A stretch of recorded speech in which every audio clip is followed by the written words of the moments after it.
She's absolutely gorgeous. I wish I had a wife like her, I whispered, but the alley. Ethan Cole stood near the wide observation window, hands behind his back, posture calm but alert. He wore a simple Terran uniform, not polished or decorated.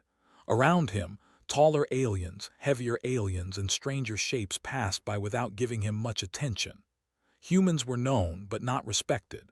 They were seen as soft, emotional, and physically weak compared to most galactic species. Ethan did not care.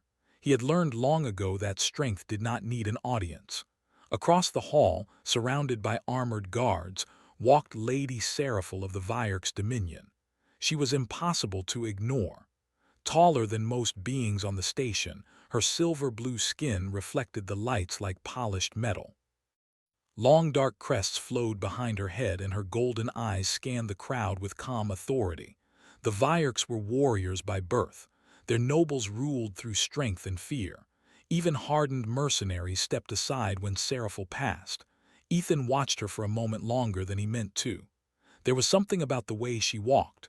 Not pride, not arrogance, control. Every movement had purpose. Every step said she did not need to prove herself. Without thinking, he whispered under his breath, barely louder than a thought. She's absolutely gorgeous. I wish I had a wife like her. What Ethan did not know was that Seraphil heard him. Her species possessed advanced auditory senses, refined over centuries of battle and command. Her translator implant filtered languages instantly. The words reached her clearly. She stopped walking. Her guards halted at once, hands moving toward weapons. Seraphil raised one hand slightly, and they froze. She slowly turned her head and looked back across the hall. Her eyes found Ethan. He had already begun walking away, unaware that anything had happened. Just another human blending into the crowd. No challenge in his posture, no hunger in his eyes, no attempt to gain attention. Seraphil felt something unfamiliar. Confusion. Humans were loud with their emotions. They boasted. They joked. They flirted badly, but this one had whispered, thinking no one would hear. There was no claim in his voice, no demand, only quiet admiration. It unsettled her more than an insult would have. "Who is he?" she asked softly. One of her guards glanced at a display. Human, Terran Confederacy.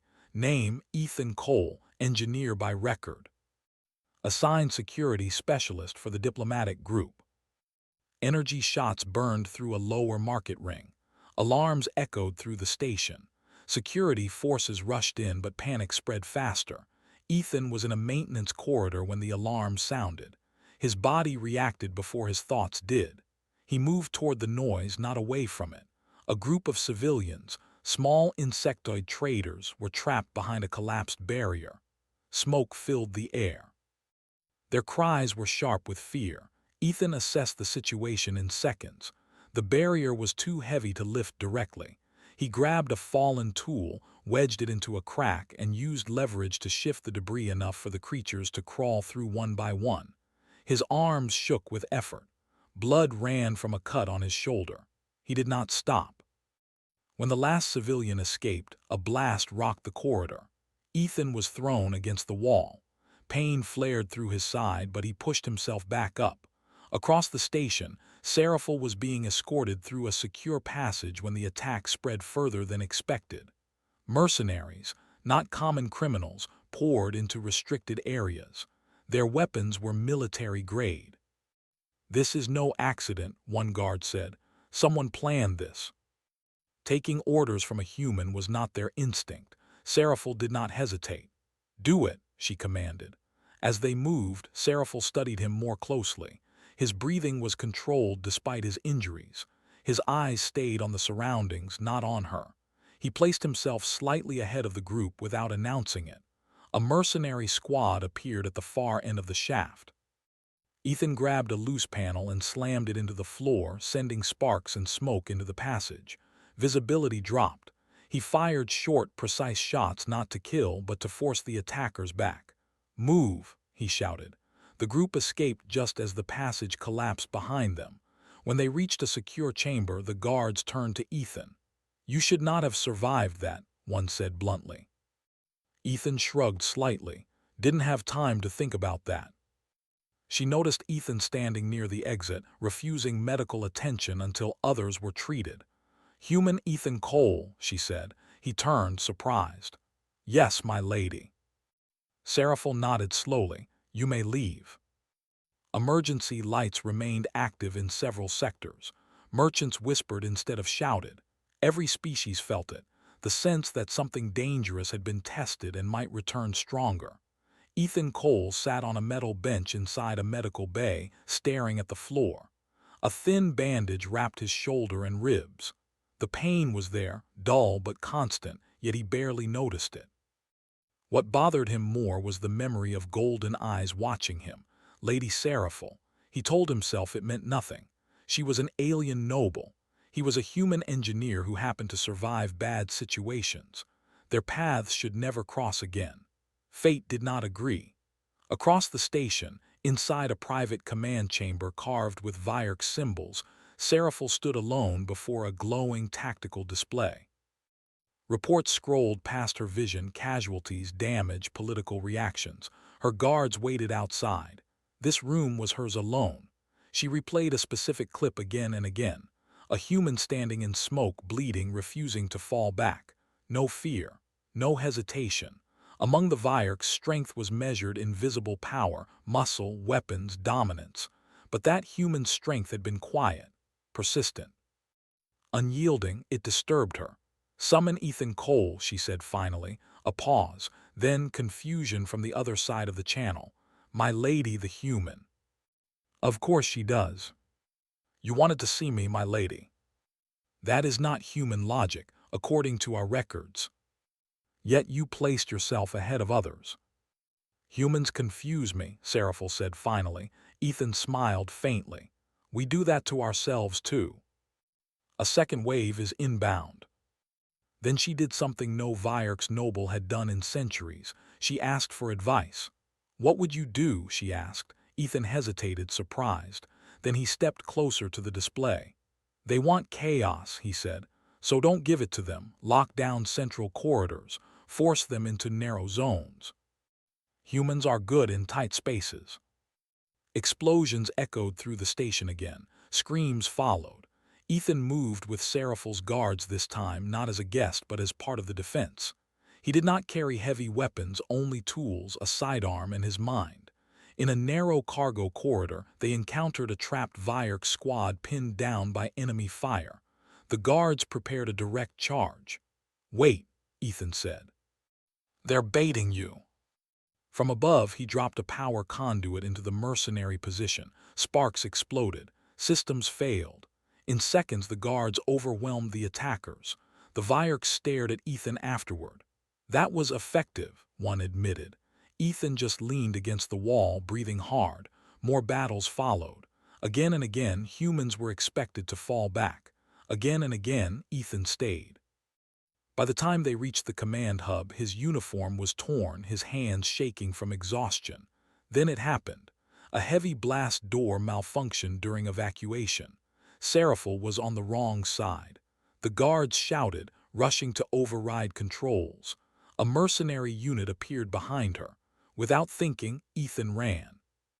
He slammed into the mercenaries, drawing fire, dragging Seraphil into cover just as the door sealed. The impact sent him crashing to the floor.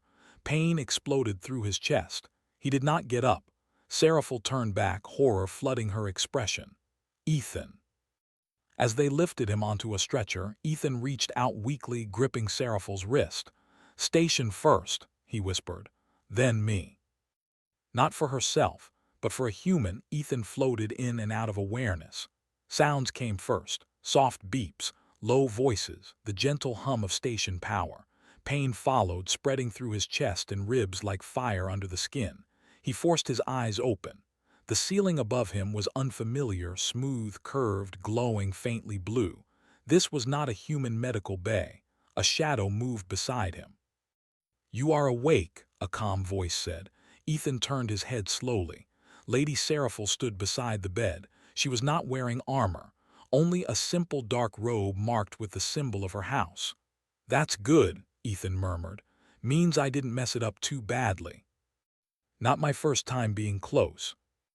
They displayed scars as trophies, but this human did not speak of victory, only of outcome.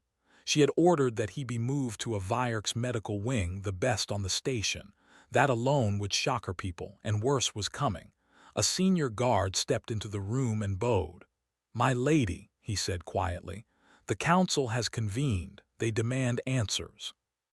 Tell them I will attend shortly." Representatives of dozens of species gathered, their expressions tense. The recent attacks had shaken everyone, but what unsettled them more were the reports spreading through the station. A human had held a corridor alone. A human had redirected a full assault. A human had shielded a Vierk's noble with his own body. Many did not believe it, until Seraphil arrived. She walked into the chamber without escort. That alone was a statement. Murmurs rippled through the hall. "Lady Seraphil," one counselor said sharply, "you violated protocol." Ethan, bloodied, standing between civilians and attackers. Ethan dragging wounded beings twice his size. Ethan collapsing only after others were safe. "This is deception," a warlord snarled. "Humans are weak."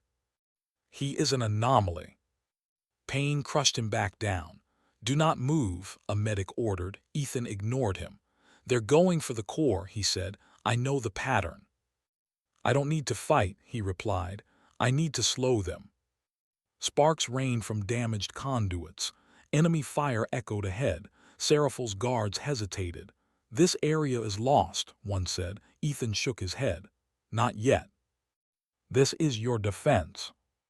Seraphil and her guards fell back as Ethan collapsed to one knee. Enemy fire tore through the space. Ethan stayed upright.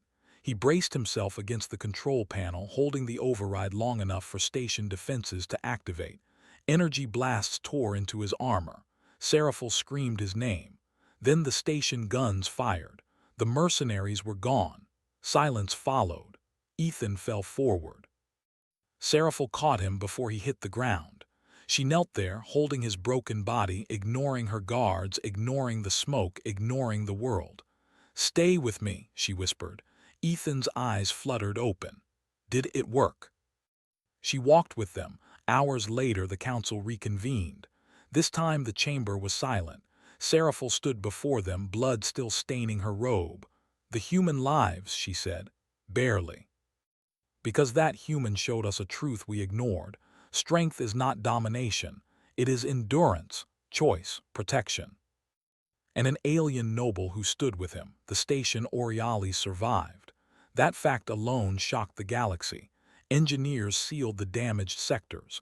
Emergency lights slowly faded back to normal. Ships began to dock again. Life returned, but it was not the same life as before, because everyone was talking about the human. Ethan Cole lay unconscious for 3 days. During that time, Lady Seraphil did not leave the medical wing. Her guards rotated shifts outside the room, confused and uneasy. Never in Vierk's history had a noble remained beside an injured outsider for so long. Never had one refused council summons, ceremonial meals, or political negotiations. Yet Seraphil stayed.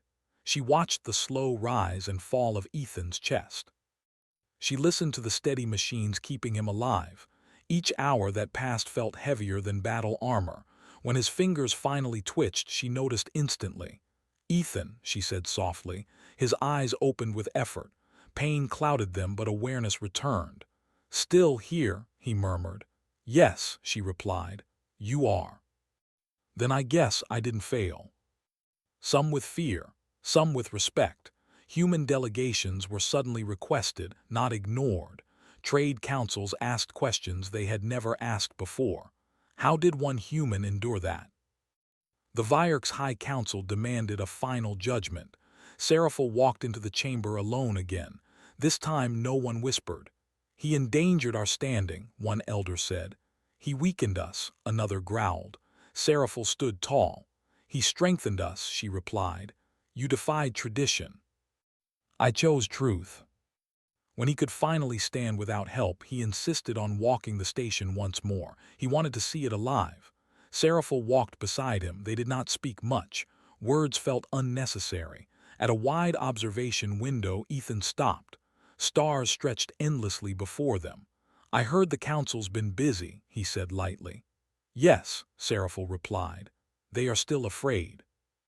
"Of what you represent," she corrected. He nodded. "I never wanted that." "You admired me," she continued. "Not my power, not my rank, me. Engineers beside nobles." Ethan adjusted the strap of his bag. "Well," he said, "this is where I go back to being normal." She lowered her head slightly, meeting his eyes at level. "Then hear my choice." "Then I'd like that." And somewhere among the stars, a human and an alien walked forward together, not as symbols, not as rulers,